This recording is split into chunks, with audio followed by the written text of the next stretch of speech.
what's up, everybody? Welcome to the next episode of the Frisco Report. What's up, Mike? You ready to do this? Let's go, Joe. Let's go. All right, man. So we got a lot of good conversation for you guys. This is going to be 100% draft talk because we are days away. I mean, we're talking next week, Mike. So how pumped are you about this draft coming up, man? Dude, I'm pumped, and I can't believe it's already going to be next week. I know. I mean, going from the end of the season where we saw that we weren't going to make the playoffs, and then after that it was okay, let's start digging into this. So we've been with you guys from the get-go, the off season, covering Mike McCarthy, free agency. Here we are, draft coverage 2000. All right, so what we're going to cover today, guys, we're going to do a dynamic duo. Okay. Who would be a good dynamic duo in the first round and second round, and then Mike will give you his choice in the first and second round. And then after that, we'll talk about some of these prospects the Cowboys are visiting with the video conferencing, and then we'll close it out with an analysis of Dane Brugler's fresh mock draft where he does all 7 rounds of the Cowboys, and we'll break down that draft. And that's it, guys. So without further ado, let's get into this, Mike. So we're talking dynamic duos, right? And we've been talking all draft. The Cowboys really need to hit this draft out of the park, right? Yes, they do. Yeah, especially last draft. It's kind of leaving us with a bad taste in our mouth. The draft picks that came out, Tristan Hill, not giving up on him yet, but didn't look good there his rookie year. Will he adapt to this new coaching staff with Tom Sula, McCarthy, and these guys? So hopefully they're able to bring something out of him. Tony Pollard was probably the bright light of that draft class. And McGovern, a third-round pick. Does he move to center? All right, or do they have different plans? We'll discuss that. Or does he compete with Connor Williams? But without further ado, let's get into this. All right, so I'll go ahead and go first, Mike. If I'm going to go offense first, defense second. And then, Mike, I think you're going to go defense first, offense second. There we go. All right. With the first pick in the first round, number 17, a surprise. The Cowboys are going to go Justin Jefferson, wide receiver out of LSU. All right. Why I like this pick, Mike, is I just feel that this guy here can give you instant juice in the receiving position. I feel good. I feel good enough with safety where we don't have to burn a safety here in the first round, but it's possible that they could. I think the Cowboys have done a really good job where who knows, really, right? They could go any position, really. And I think that's a great testament to what they've done in free agency. So for me, with that leverage, with that flexibility, I'm going with one of the better players on offense, Justin Jefferson. Instant pop there in the slot position, and then gives you some protection for the future. And Mike McCarthy likes drafting good wide receivers. Let me know who you have with your first round pick, Mike. And real quick about Justin Jefferson, man. Yeah. A 4.43 at the combine. His vertical jump, 37.5 inches. His arms, 33 inches long. You want a red zone threat? Justin Jefferson's your guy to be a red zone threat. Mike comes in with the great stats and everything. That's why I love him as my co-host. Great information, great specs on that prospect there, Mike. Good job, bro. Oh, absolutely. With mine, Joe, I got to go defense first, right?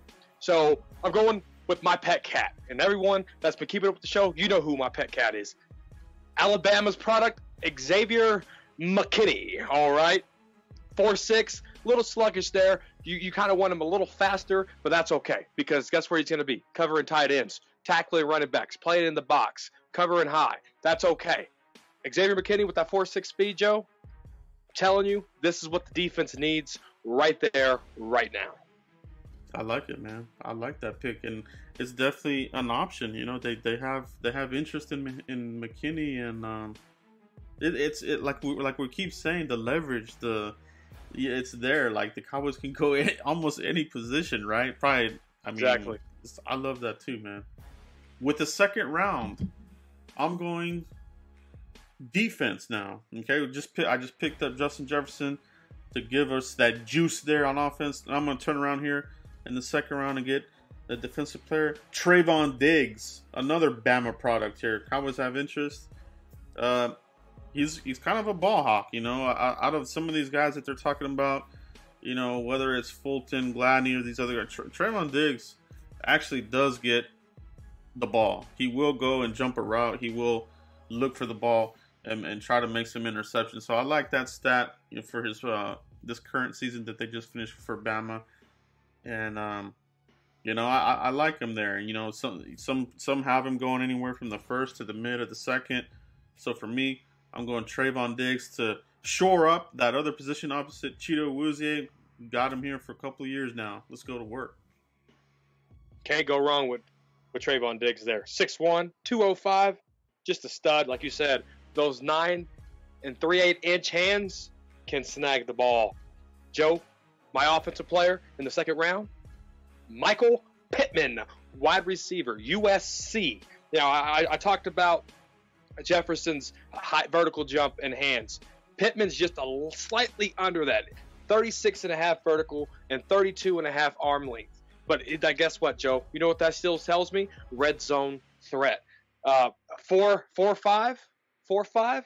You know, you kind of want to, you know, maybe when Amari Cooper needs that breather, I wouldn't play him in the slot, Joe. That's not where I would have him. When Amari Cooper needs that breather, Michael Gallup needs that breather. You got Michael Pittman, Gallup, and you got Coop. Oh man, let me tell you, the corners when their lungs are pink and they can't breathe, a fresh wide receiver is going to be out there to tear them up, Joe. Man, I like Pittman too, man. I feel like he gives the Cowboys flexibility as well. You know, if you want to transition him on the outside, because you know we talked about this. Amari Cooper's deal, as big as it was, they do have that eject button after year 2 of the contract. So is that where this is going? And you know, I've said this, and you and I have talked about this. McCarthy always has a bullet in the chamber for the next receiver. So he's never waited where they have to make the move. He's always a year ahead. So I feel like both of us are onto something here with the receiver early on. Definitely first 3 rounds, man, it could happen. Pittman, great option. Ball player, can track the ball really well. I like what he did at USC. You know, put him with Dak Prescott, and I think you go to work on these defenses, man. I like that pick too, Mike. Hey, and real quick, guys, it wasn't planned. You noticed Joe went defensive back. I went defensive back. Joe went wide receiver. I went wide receiver. Guys, that's the needs of this football team. Besides, I mean, wide receiver, like Joe just said, Mike McCarthy, he loves those guys. Right? We can always go center, offensive tackle, inside linebacker, etc. But it's kind of crazy how we pick defensive back and wide receiver. I really like these. Yeah, well said, Mike. Well said. But I really like these dynamic duos that we have. You know, I like how I went with Justin Jefferson. Instant, you know, upgrade there. And then you turn around and you pick up a solid quality cornerback, right?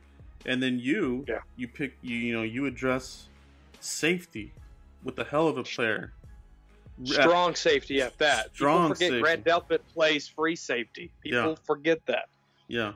And what I like about that too is he's going to upgrade that run support. You know, we've been looking for somebody that's a better tackler in that secondary, you know, whether it was Byron Jones, he wasn't a tackler. Heath, every now and then. Xavier Woods, he's taking forever to develop. Let's get this thing fixed. Let's get it going with the premium pick. I love that Xavier McKinney pick. And then you turn around and go with Pittman in the second. I just love these 4 players, dynamic duos, baby. That's what we need, guys. We just need to give this offense and defense some pop. I think we did it there with these guys. Absolutely, they're quality picks. And in the real life draft, Joe, here in a week and a half, the Dallas Cowboys have to hit round 1. They have to hit round 2, and they got to get a knockout in round 3. Yes, sir. Yes, sir. That's well said, and that's really what we're looking at, guys. They need to nail this, and you know, we've been talking about this all off season on the Frisco Report. You're really leaning on these scouts and the tape, and the Cowboys have done really well in the past, and hopefully they can regain some of that magic, with their early round picks again. Mm-hmm. They need it. They need it right now more than ever. So let's see what they go. Mike, let's go ahead and transition to the video interviews. We got a whole list of players. I don't know that we'll touch on all of them. Maybe we will, but let's hit some of these. Let's hit some of the highlights of some of these players. Did anybody stand out to you from the list of people they have interviewed? They're doing their due diligence here, Joe. And I can't pinpoint the players because if you look at what they're doing, they want to address defense. And if you look what they're trying to do on offense, guess who's on that little Skype thing or that Zoom thing, whatever they got, that technology they're using? It's Fossil. It's Bones Fossil. They want to upgrade special teams. That makes me happy. We were 32nd. That was Cowboys 32nd in the National Football League. Dead last special teams. Mike McCarthy wants to address that. If you notice, a lot of special team players, and Joe, a lot of defensive players.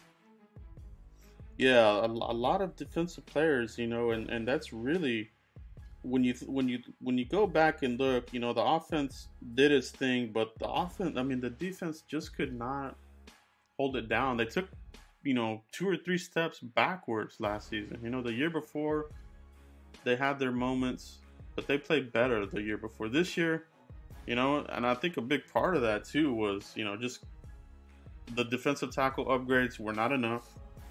Covington, Malik Collins just does his thing in the training camp, doesn't show up in the regular season. Covington is just a guy. Antoine Woods, he's all right. He has his moments in the backfield, but that haunted them. That haunted them. They got blown up. Our linebackers got beat up all year because these guys couldn't hold the line, and that's why we're talking defense. And that's probably a good reason why they're looking at a lot of these defensive players. That's a good point there, Mike. Anybody on the offensive side that really is standing out to you as far as that's an interesting interview there? The scapegoat here is Jaylen Hurts, right? And I'm always saying, obviously, Dak is better than Jaylen Hurts, right? But they're fighting because Cooper Rush isn't identical to Dak Prescott. You bring in Jaylen Hurts, somebody that can pick up the offense where the quarterback left off. That's a guy like Jaylen Hurts that can mimic a lot of things Dak Prescott does. And that's what you look for in a second-string quarterback who can complement your number one. And Jaylen Hurts, that right there was pretty surprising to me because Jaylen Hurts can complement Dak Prescott as a backup. Yeah, I agree. Jaylen Hurts getting, conversation anywhere from the late first all the way to the fourth. What's your gut feeling if the Cowboys wanted him? What round do you think they would have to go and get him? They would have to go get him in the second, Joe. Yeah. I'm thinking second, third at the very latest. There's no way he goes to the fourth. So yeah, definitely he would be an early round prospect. That would raise some big eyebrows if they call his card there as an early rounder. I think a lot of people might take notice to that. Like, oh, okay. This might be more than just backup insurance. You know what I mean? Yeah, and they're doing a lot of local scouting. A lot of Texas products. A lot of TCU guys that they're doing these interviews with, and a lot of those Texas guys. Bones Fossil's right there, in the video talking special teams with these guys. So they're entertaining. I can watch one of these interviews over and over and over and over. I just hit refresh and replay just over again because I love this stuff. Absolutely. Yeah, and talking about some of the local guys, Jeff Gladney, the cornerback out of TCU, pretty physical, type of cornerback. Kind of reminds me of an Orlando Scandrick when he was in his prime. Just in your back pocket the whole game. Doesn't give up a lot of yards, but he does have some durability. He just had meniscus surgery here recently, but he should be ready for training camp. But that's another conversation. But still, you know, I've always talked about TCU that they send good talent to the NFL, but their defenders are usually banged up all over the place. But he's one of them. You know, they're looking at they're also looking at the TCU receiver, Jalen Reagor. I think if you want to go and get you a slot receiver a little bit later outside the second round, I think he's an option to give you. And you know, a lot of these guys are releasing their little pro days, private pro days, you know, because they weren't able to do it. And he improved his 40 time like really good, Jalen Reagor. So, you know, from a 4.6 to a 4.4 something, you know, that's pretty big. You know, I that's interesting to me. Defensively, they just, you know, Jane Slater reported that they interviewed K'Lavon Chaisson. K'Lavon Chaisson. So, you know, this is a prospect you and I have been covering for a while now, and you know, he's probably, you know, in reality, this is probably a boom or bust, you know, possible pick. You know, he's either gonna be a big boom for you or it could be a bust. So, you know, you got this one's almost more of a projection. You're trying to go off his traits, what he can give you as far as a defensive end with the hand in the ground or as an outside linebacker. So, but according to Slater, the interest is very high there for K'Lavon Chaisson. Will he be there? What's your gut feeling on K'Lavon? You think he'll be there at 17, Mike? It's hard to say, man. You know, because you know, what team, like who picks before us, right? It's Atlanta. The Giants and I'm talking about NFC. Sorry. Mm-hmm. So the Giants and the Washington Redskins. Well, we already know who the Redskins are getting, right? They're getting that other defense. But the Giants, you know, they got their quarterback. Maybe the Giants go wide receiver and do us a favor, but the Falcons can take, you know, K'Lavon Chaisson right there if they wanted to. The Falcons can also take a cornerback too. So I don't know. I'll say there's a 70% chance K'Lavon Chaisson will be there at 17. Yeah, I think that's a good number. You know, like, and I think we talked about this the last one. You know, you need your quarterbacks, but you need the guys that go after the quarterbacks, and it's pretty thin this year as far as these types of guys. You know, Chase Young, and then after him, it's probably K'Lavon. So, can he last 17 picks with a premium position like a defensive end, edge rushing type of person? I find it hard to believe, but it's possible that he could be there. Another one that kind of another conversation that's kind of interesting to me, Mike, is the two running backs that they interviewed. DeAndre Swift, you know, considered more as a first to second round projection, right? And then they interviewed Clyde Edwards-Helaire, running back out of LSU. So what is your thoughts on them interviewing these two running backs that are considered early round running backs?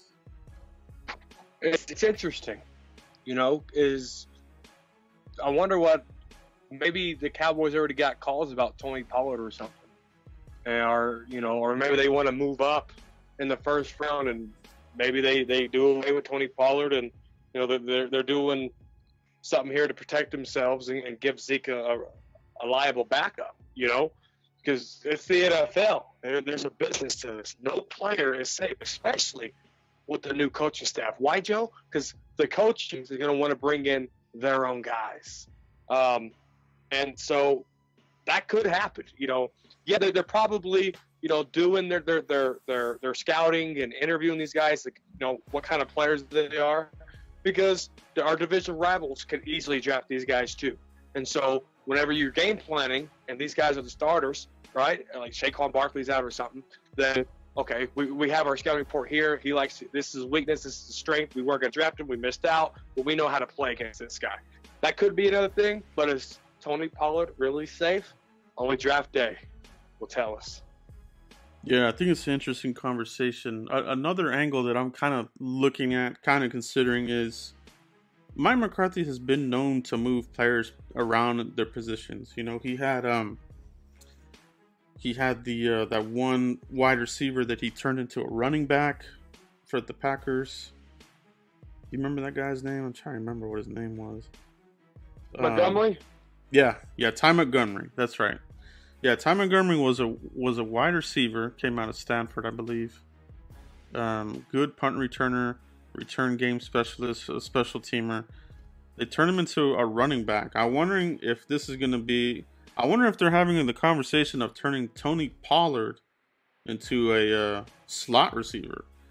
You know, he's got really good hands. He he has some experience as a wide receiver. So He played a lot of wide receiver at Memphis, didn't he? yeah, he played some receiver early on, and I'm wondering if that's something that was on McCarthy's radar. We have a need there. He's got the measurables. He's got the shiftiness. He can break away. You know, when he's running with the ball, he's hard to tackle. That is something that kind of has me wondering, is there a possible position change coming for Tony Pollard? And if that's the case, maybe that's why they're looking at these running backs that are early projections, you know. That would be interesting to see. Hey, you have a good point, Joe. I mean, you look at his measurables, 6 foot, 216 pounds. If that don't scream slot wide receiver in today's National Football League, I don't know what does. Yeah. Yeah, and he's definitely a playmaking type of player, and he's got a lot of speed. People forget that Pollard's got some burners. A lot of burst. A lot of burst, Yes. man. So hard to cut that. He would be hard to cover. And it's just something to keep in mind. But you're right too, Mike. It's you do want to scout some of these players that might end up going to other teams, and perhaps, you know, further down the road, you already have your scouting report in free agency. If they become a free agent, you know, 4 or 5 years from now, you can go back to that interview and say, this is what we liked about him, this is what we didn't like about him, let's sign this guy. So that's a good point too. So let's keep that in mind, guys. Those running back interviews are interesting. So let's see what they do there. Denzel Mims, Mike, the wide receiver from Baylor. He's another interesting one. Big 12 wide receivers. You know, they haven't fared too well in the NFL, but could Mims be one of these rare exceptions? What's your thoughts on Denzel Mims? Denzel Mims, Baylor, right? Yeah. Yeah. 6'3", Joe. And you said the Big 12. He's fast. He ran a 4.38. You know, He has big hands. He plays light on his feet. He had a real good combine. Yeah. I'm not surprised. You know, they could put this guy in, and you know he's graded pretty high too. Yeah, graded pretty high. He's got the speed. I always get really scared about these Baylor receivers, though. You know, you're talking about Corey Coleman, some of these other ones that have come in the league as first-round guys, too, have been big, gigantic busts. So, Denzel Mims, is he a first-rounder? Maybe he's a first-rounder. I'd feel more comfortable taking him later.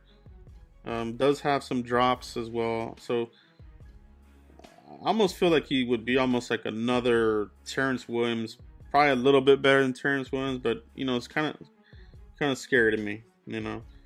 But Grant Delpit, the other safety, you know, we talked in detail about Xavier McKinney, and they interviewed him as well. But you know, Grant Delpit, you know, more of your free safety, like you said, Mike, LSU. What's your thoughts on Grant Delpit? He's a free safety, and I can't see him going over to be a strong safety. We have a free safety. His name's Xavier Woods. They did a redraft, and they had Xavier Woods going in the first round to the Kansas City Chiefs. And I know they did the same thing with David Irvin a couple of years back, but you get my point. There was a lot of talent there with David Irvin too, but we have our free safety, Xavier Woods, and he's due for a good year. He got some new defensive staff. Grant Delpit, I just don't see where he can fit on this team, Joe. Yeah, that'll be interesting to see. You know, and you know some of the questioning on the tackling and that kind of thing, but he does. You know, it's a really it's a volatile conversation. You know, you talk about SEC, you got your LSU fans that are diehard, obviously. LSU fans, and they hate Alabama fans. So sometimes fans, they're just so diehard with their schools that they like that they can't see through it. Like, oh, Delpit's head and shoulders above McKinney, and the other way. Some people like McKinney a lot more than Delpit. So for me, I think that safety can be upgraded right now when you're looking at the safeties. So whether Delpit or McKinney, I would feel good with either one, because I'm thinking for now, but we're always thinking about the future. And next year, we're talking about the secondary apocalypse with Jordan Lewis, Xavier Woods, and Cheeto becoming free agents.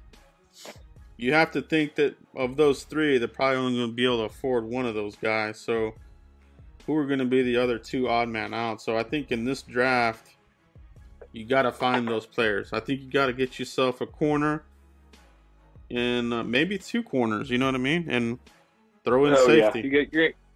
You're going to have to double dip in corners this year. Yeah, you got to double dip somewhere in this draft, and safety is definitely not out the question. My thing is, do they break away from what they've done for years? So almost over a decade. It's last safety they drafted in the first round was Roy Williams out of Oklahoma.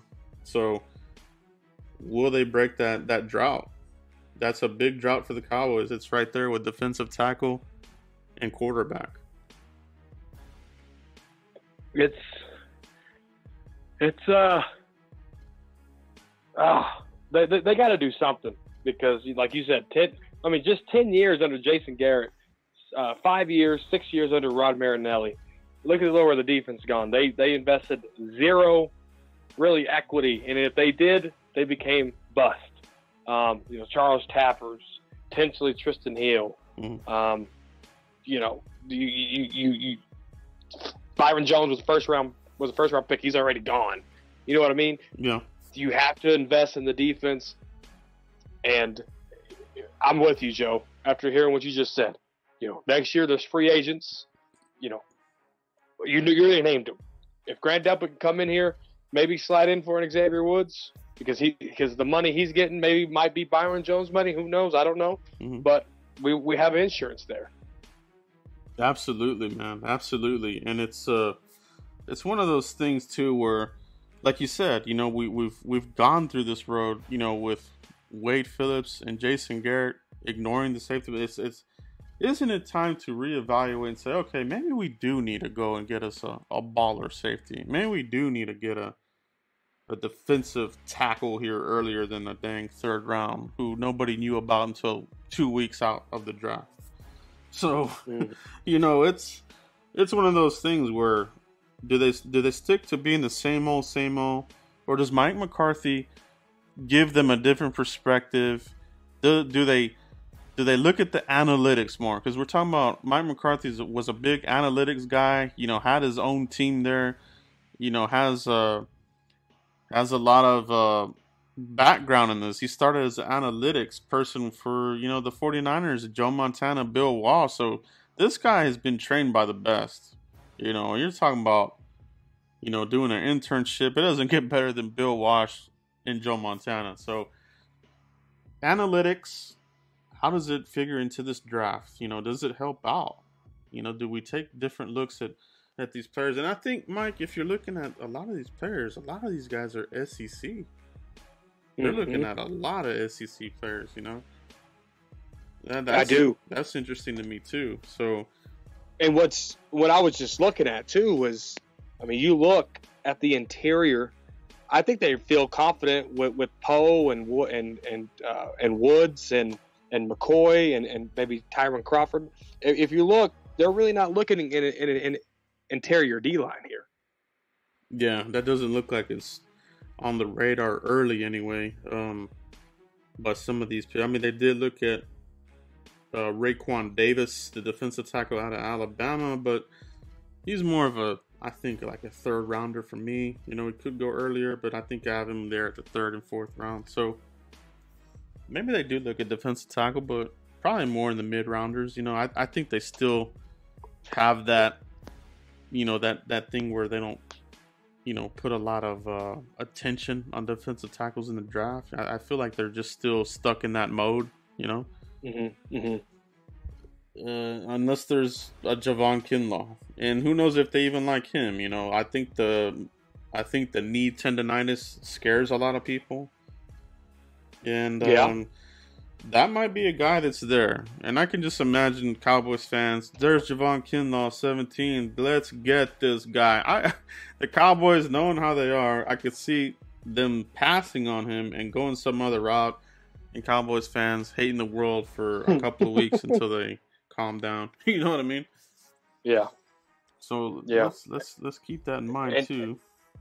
And Zach Bond is. Touch on him. I mean, he's tested positive for, a diluted sample at the combine, and he was a Cowboys visit too. And does this hurt his draft stock, Joe? I don't think it will, considering that I think it might drop him in some draft boards, but being that they ratified this new CBA and they loosened up the drug penalties where you don't get an automatic suspension now. So worst case scenario, if he dabbles in the green stuff here and there, it's I don't think it's as big of a deal now as it has been in previous seasons. I mean, that was the big thing with Randy Gregory. He had a whole litany of failed drug tests at Nebraska, but they still took him. Well, this isn't a failed drug test. This is just a diluted test. And what sucks is they took it at the combine. DeMarco Murray, our former running back from Oklahoma, used to drink 2 gallons of water the night before the game to put on weight. Yeah, you don't think NFL players or potential NFL players would do something like that? And that's what sucks about a diluted test, because it doesn't show anything about manipulation in his urine sample.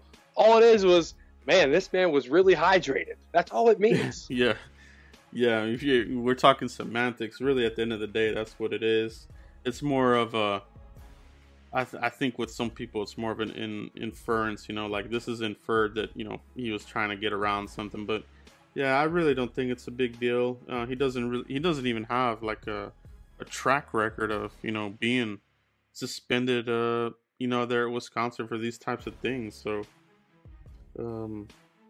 But let's expand on the linebackers, because they are looking at some linebackers. So we just talked about Zach Bond, and they're looking at Kenneth Murray, right? So Kenneth Murray, Oklahoma.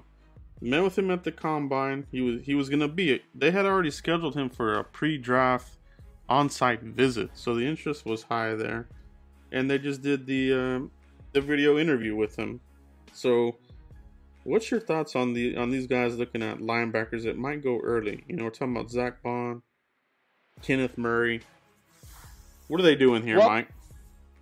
It's no surprise, Joe. You go back in the early Frisco reports, we talked about linebacker needs to be a focus in the 2020 draft, Joe. Yep. And just them, I want to say toying with the situation, because it's the NFL draft. You only get X amount of visits.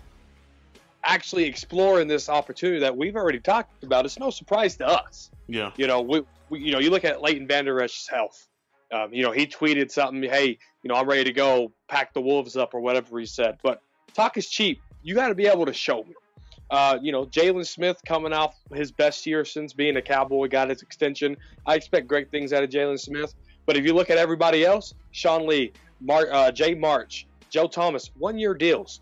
You talk about the corner apocalypse, there's also a linebacker apocalypse coming too. There it is. The Cowboys looking at linebackers and a guy like Kenneth Murray, it won't hurt your team. Yeah.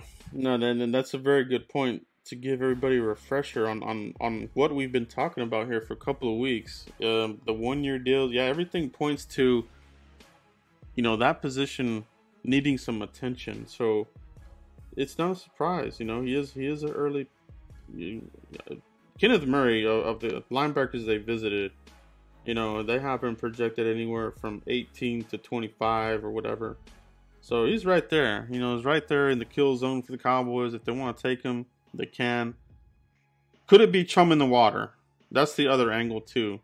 Maybe somebody wants to move up to get Kenneth Murray, and the Cowboys are, trying to put some interest here. Like, well, not so fast. We might take him. If you want him, you're going to have to give us some picks to get him. So, yeah, that might be an angle there. It's possible, So, this whole thing is strategy, man. I just love the draft. And a lot of these names, that Cowboys are visiting, we shouldn't just laser focus on these guys. Like, okay, these are the guys. These are the ones. Because, as every draft before, they only actually get, one or two, maybe three at the most out of all these guys that they've looked at. So, now I am pretty sure that one of the names definitely will be from this list. It could be Caleb. It could be one of the safeties, one of the corners. So I do like it. I do like this a lot, and I like that they're looking at later round guys too. You're talking about the offensive guard Cordell Owagwe out of TCU. They want to get some more depth there, probably some more competition, and that kind of thing. Maybe they can hit on him. So that's an interesting look. Mike, what we want to do now, guys, is break down Dane Brugler's mock draft for the Cowboys. He did a 7-round mock draft, Mike, and we're going to take a look at some of these names, and what we think of them. All right, so are you ready for this, Mike? I'm ready. I'm ready when you are, baby.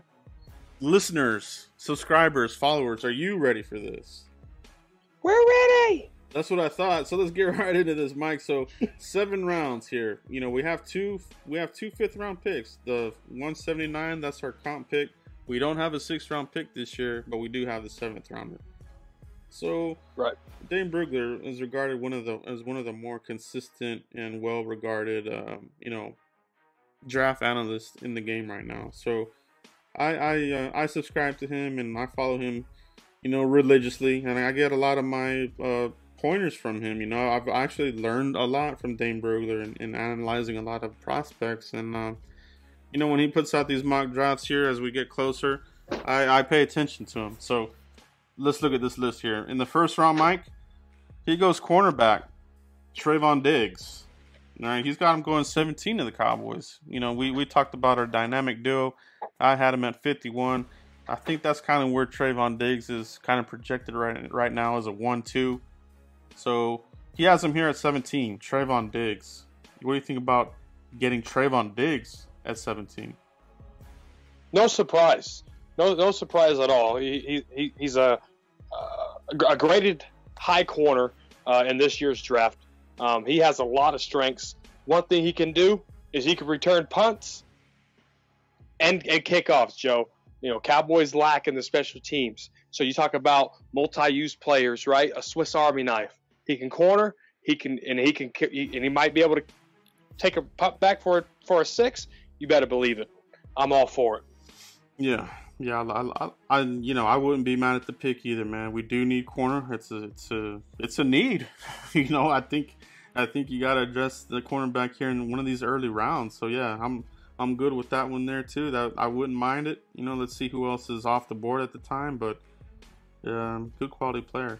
In the 2nd round, he gives us another Bama player, edge rusher Terrell Lewis. All right, Mike. So Terrell Lewis, for me, the production is kind of lukewarm.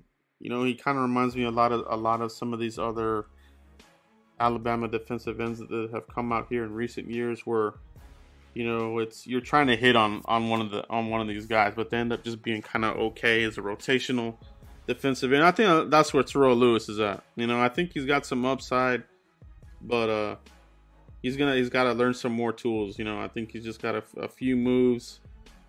Not very explosive. 2nd, 3rd round, I think that's where they might take a look at him. So that pick makes sense to me as well. What do you think about Terrell Lewis, Mike? Well, what bothers me about Mr. Lewis here from Alabama is his health history. He missed most of 2017. He missed all of 2018 there at Alabama. Yeah. You can't have that. If that's the case, you might as well just keep keep Tyron Crawford on your football team. Yeah. Because I don't trust his durability. And playing in the National Football League, the trenches, it's car wrecks. It's semi on semi colliding. Can his body hold up? That's what it is, and that's one thing that the Alabama players that come into the league nicked up a lot. It's rare that you get one that's not all beat up, and I think Trayvon Diggs and Xavier McKinney are the two that have done really well in that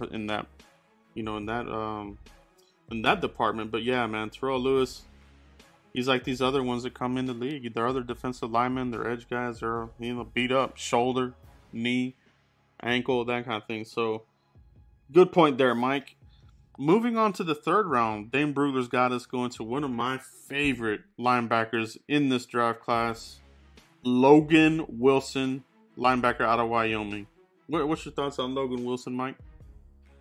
Logan Wilson, he's actually graded high too, and for him to be in the third round, I'm kind of shocked. I see him as a second round guy, to be honest with you. And you look at him, he could. I see him playing Sam linebacker, the strong linebacker position, and playing the weak side, Joe. Just 6'2". That's perfect Sam and Will linebacker. That's what you want in height and size. 241 pounds. That screams Sam linebacker, in my opinion. And, a Wyoming product coming in here. I think, he can learn from a veteran like Sean Lee. He can learn from Leighton Vander Esch. He can learn from Jaylen Smith. I like this move, Joe, or this mock draft, so to speak. Yeah, I love Logan Wilson, man. I think he's a throwback type of linebacker. He can play all three positions at linebacker, and the production's there. The sideline to sideline's there. I mean, there's not really any plays that make you go, I don't know about this one. I don't really like the speed. I don't really like the athleticism. He's pretty complete. And I agree with you, Mike. I think in some of these early mock drafts, people had him as a fourth rounder. He's starting to sneak up earlier. Dane's got him here in the third. But like you said, I could see somebody taking him second. They don't want to mess with it. They don't want to miss out. Boom. Take him in the second. So yeah. If I'm the Cowboys, I wouldn't be mad at that, man. I really wouldn't. It's a big need. It's a big piece of the defense, and like we just said, you got a lot of one year deals out there, so get prepared. And Logan Wilson, he'll contribute right out the gate, and that's what you want too. He'll be a special teamer, like you said, fossil. He's been in a lot of these interviews. He wants to upgrade that. We need to be good in all three phases. And under Garrett, we were never good in all three phases. It was either one phase was good, the other two were garbage. Two were good, one was garbage, or all three were good.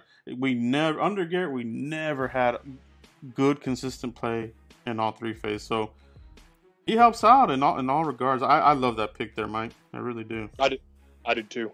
That's solid. All right, moving on to the fourth round. Dane Brugler has us going with the tight end out of UCLA, Devin Ajaci. All right. So for this one here, I need to study up more on Devin Ajaci. I honestly haven't really studied him, so I can't really give a good analysis on him. But I know the Cowboys did a video interview with him, however, so the interest is there. Tight end. I know some fans don't want to take a tight end anywhere in this draft, whether it's early or even a late rounder. I've done some in my mock drafts, and guys are just, we're not taking a tight end. We got Blake John on a 3-year deal, and we just signed Blake Bell, the Belldozer, and this and that. And I'm ready. Yeah, I'm like, yeah, man, but I mean. Yeah, so Blake Bell, he's a good, familiar name. I mean, he was pretty good as a college prospect quarterback, kind of versatile, that kind of thing. But he's bounced around the league for a reason, I'm pretty sure he'll be a good run blocker. Blake Jarwin, we're projecting that he's going to be good, but we're giving him the keys for the second time. Will this second time be better than the first time around? So getting another tight end in the mix, I wouldn't be mad at it. I would encourage it. let's see. Can we upgrade over Dalton Schultz? Can we upgrade over Bell? If we can, go for it. What's your thoughts, Mike? You got any background information on Devin Agency? I do, man. I'm going to call him the DA of UCLA. Wow, I like it. That's the DA of UCLA. That's what I'm going to call him. Yeah, there we go. This guy has a lot of strengths, Joe. He's really good up the seam. He can really read his own defense. He can find that soft underbelly of the defense, Joe. One thing, you talk about blocking. The DA of UCLA, he has some blocking tendencies, Joe, and he does not stop his feet from chopping on that field. He will push a linebacker. He will push a defensive end. He will push him out of the way and make way for a guy named Ezekiel Elliott. This guy is born in the trenches. He's born to catch the football. The DA of UCLA, he can make a name. Very good. I like that. And, pass catching tight end. Obviously, they're in that offense for, what's his name? The coach there. Used to coach the Eagles. Chip Kelly, right? Kelly. So, Chip Kelly likes to run an explosive offense. So, I kind of look at that as well and be like, well, if he can do some things under Chip Kelly's type of offense, there's got to be something to him.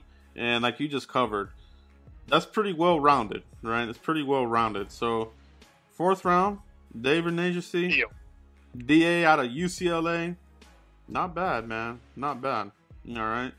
Moving on to the 5th round, Mike. Dane Brugler gives us Jake Driscoll, offensive tackle out of Auburn. When you start getting, into that 5th round, and you're starting to look at tackles. One thing I do like about Jack here is he's 6'5". You can't go wrong. He could play left. I don't know if he'll play right that good, but Taran Smith goes down. I don't know if I trust Jack to go in there and do what Taran Smith does. Yeah, that's what it is, man. I think when we're talking about these late round picks, and I've covered this and we've talked about this too. The Cowboys in the 5th round have not done well. They've either whiffed on all their picks in the 5th round, or they've used it for draft purposes, for trade purposes. So it'll be interesting to see if they actually make selections here, but I think they will. The Cowboys, they have a lot of holes to fill. We let a lot of people walk out the door. We want to turn this roster. So Jack Driscoll, Auburn, get some competition there. We're talking about Brandon Knight and these guys, being the assumed, swing tackle. They let Fleming go for a reason. They didn't bring him back. They didn't pick up his club option. So they want to make some churn there. They want to get some competition. So Jack Driscoll out of Auburn, it's a good program. I like that there in the 5th round. I wouldn't mind that one either. And I'm being a little hard on the guy. I'm being a little hard on Jack here. He has a lot of experience at Auburn. He was a 4-year starter, so keep that in mind too, guys. That's a good point. The Cowboys like these versatile, durable offensive linemen. Not to say that this guy's Zach Martin or anything, but Zach Martin never missed any games at Notre Dame. Didn't miss any games with the Cowboys until last season, where he fought through some pains and aches. Took some injections to play through pain, and eventually, they decided to sit him out for a little bit. But if you can get yourself somebody of that stature, of that build, somebody who's durable like Zach Martin, or even for as much hell that some people give Taran Smith, he plays through some. Taran Smith's playing through some pain, man. Those back issues. If anybody's ever had a back issue of any kind, a pulled muscle, a lumbar, whatever the hell, the regular human can't walk, can't get up, let alone play a big portion of the season against some of these young, powerful defensive ends that he's hit. I give my hat off to Taran Smith, man. And, people have been trying to replace him for, here in recent years, but he's still doing his thing. Very powerful man, and hats off to him. Absolutely. And now we're moving on to our comp pick, Mike. Our comp pick. Jordan Fuller out of Ohio State. Jordan Fuller. Do you have anything on Jordan Fuller, Mike? Another 5th round draft pick here, and he has the potential to do something. And he ran a 4.6 there at the combine. He really didn't participate in a lot of things. His vertical jump was 35.5. His broad jump was 122. That's average. I wouldn't call it the best pro day or combine day in the world, right? I mean, there's players that are actually better than that. But I would say he can line up on tight ends. I will say that. Jordan Fuller, he can line up on tight ends. He reads the quarterback's eyes, like he tracks the eyes real well, I would say. And he can attack downfield. So he's very instinctive. He's very smart. Obviously he's in college at Ohio State, right? And he studies a lot of film, I would say. And he's able to take that film and put it on the gridiron, almost like a Sean Lee, right? Safe pick. He can do some good for you, Joe. Yeah, you hit on some good points. He's a 3-year starter, and like you said, he's got intelligence, and I think that goes back to being an academic, type of player. So he's smart off the field, smart on the field. If you're a student of the game, you're gonna play faster. So I think that kind of cancels out the 40. We're talking about 4.67. But if you're studying and you know where to be, you kind of cancel that out because you play smarter, you play faster. So I think he's got that going for him. 3-year starter, tackling machine, like you said. So, but they do have him as a late round guy for a reason. He does have some issues with, being a little trigger shy, I guess you could say. Whether he wants to take a different angle on the tackle and that kind of thing. But you might get yourself a steal here. And Jordan Fuller out of Ohio State, they put out some good, DBs. They want to call themselves the new DBU, instead of LSU. So they know what they're doing up there. They know what they're doing. So you're going to get a relatively polished player coming out of that secondary. And if you can get him there with your comp pick in the 5th round, it's not bad, man. It's not bad. I think you can work with that, Oh, yes, absolutely. And if I had to play him anywhere, Joe, I would actually play him inside the box. That's where I would play him in a strong safety type of role. Yeah, inside the box. That's you want Jordan Fuller to be on your football team, and he has to start one day. That's where you want him, as close to the line of scrimmage as possible. Absolutely. Yeah, that's where I would protect him as well. But we'll see. We'll see what they do with that pick, and if you contribute. And what else I like about him? We keep talking about this. Fossil, special teamer. He's gonna be on special teams.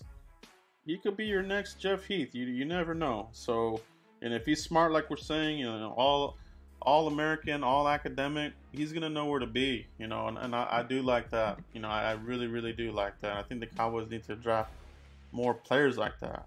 So we'll see what happens. Absolutely, yeah. It can only help you. It can't hurt you. Yeah. Yeah, you definitely don't want somebody that doesn't know what they're doing, because then, that's where it bites you in the butt. So I think it's a safe pick there in the 5th round.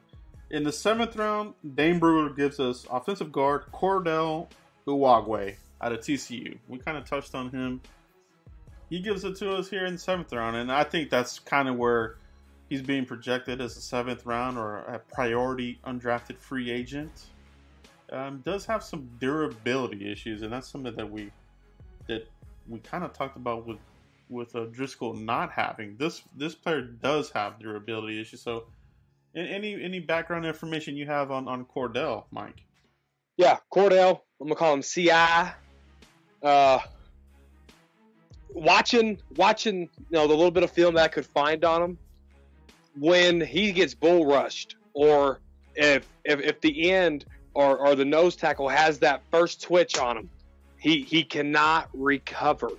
So my plan, if I was an NFL coach and I was going to draft this guy, I would just practice squad him, and see how he develops in 2 to 3 years. And if he's just taking up practice squad space and there's no improvements, he lacks confidence sometimes. And you don't need that down in the trenches. You need a guy that's confident. I can beat the man in front of me. CI, he lacks that, Joe. Yeah, I think that's why he's right there. 7th round undrafted party free agent. I think Dane's got him right there. And he does have the durability issues. He's got some stiffness. So I think that's where you do see him unable to really take on some of those bull rush. Because with bull rush, if you're stiff, you're not able to get the leverage. You're going to get run over. So that makes a lot of sense there. Dane Brugler, he's got something here. I recommend you guys get Dane Brugler's draft guide, so you can really, read up on some of these later round type of guys where if the name gets called up, you're like, what? Who? I never heard of this guy. So with Cordell, Dane Brugler, in summary, he says, overall, Uwagwe has balance issues. You touched on that too, Mike. He has balance issues in pass protection as a run blocker, but he explodes into contact and ties up defenders, projecting as an NFL reserve who has upside if medicals aren't a concern. So, yeah, right there, everything we just talked about, Mike. Brugler kind of ties it up right there with his summary, right there at the end. So, yeah, that's what you're getting with a player like that. So, that's who he has, guys. That's Dane Brugler's 7-round mock draft. I know he'll have a final mock draft here, probably early next week. So we'll keep an eye on that one. On Tuesday, we'll cover that as well. We'll take a look and see what Dane has up his sleeve for the final mock draft, and we'll probably look at some of the other ones here that come out with their final mock drafts, whether it's Bucky Brooks or Daniel Jeremiah, Dane Brugler for sure, maybe Mel Kiper, and these guys.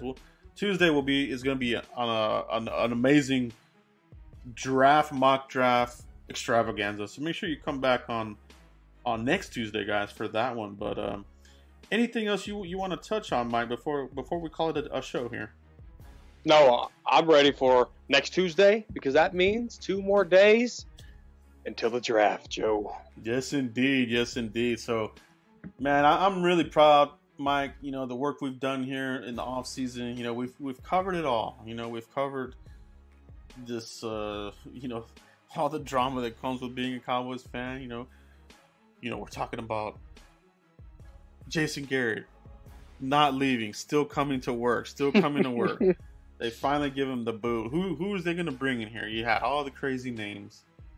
We talked about Mike McCarthy. We touched on it, and yes, we did. We touched on a lot of these free agents and what the plan was, and it's seems like it's the same strategy. We covered it, and I feel really proud of our draft coverage. Mike coming in here with the heat, with the stats and the measurables. Great work, Mike. I love you. I love you as a co-host, man. I think we just do really well. Feeding off each other. With analyzing these prospects. I hope you guys have really enjoyed this draft season. I know I'm proud of it, Mike, and I appreciate you, man. I appreciate you, and I can't wait for the draft to get here. It can't get here soon enough, but we're almost there, guys. Yeah. Hey, real quick, Joe. Since we're doing the wine glass hitting here, I got a toast to you, Joe. Honestly, I talk about the draft, but all I really did on Dallas Cowboy Football News is just talk. It's just a draft reaction, right? We pick a player. Cool, we got the player. Here's my reaction to the player. But you make it so much fun when you deep dive into these players, when you watch the film. When you understand football, it all comes to you. I understand the game of football. And it all comes to me. And just you as a teacher, you as a co-host, you as a friend, I wouldn't want it any better. Man, I appreciate that, bro. I really appreciate that. And he is my bro. Mike is my bro. You know, we linked up at the draft there at AT&T Stadium, and that's, you know, it just, our friendship just blossomed from there. You know, meeting him, 1980, some of the other guys, it was great, man. But I knew Mike, he had it. He had what it would take to be a great co-host, man. I appreciate you. But enough of the celebratory speeches. Let's get into where they can find you, Mike. Where can these guys find you if they haven't already? Absolutely. Dallas Cowboy Football News on YouTube and on Facebook, guys. DCF News 1 on Twitter. Guys, give me a mention. Give me a follow. Slide in my DMs. Let's talk X's and O's. And who knows, we might be BFFs because that's where it starts. That's where it starts, guys. You can find me as well on YouTube. Just look me up, Cowboys Blog. You'll find me in the search there. And you can find me on Twitter and Instagram, Cowboys Blog Net. All right, guys. But that's for myself and Mike. That was Cowboy Football News and Cowboys Blog. Thank you guys for checking us out. Continue to give us 5-star reviews. Follow us on Spotify, iTunes, Podbean, Google Play, all those. Just, you know, we love the growth. We see it. We see the numbers. We see the listens. Shout out. Thank all you guys. Everybody stay safe out there. Continue your social distancing. Keep your family safe. And keep listening to the Frisco Report, guys. Thanks, everybody. Peace.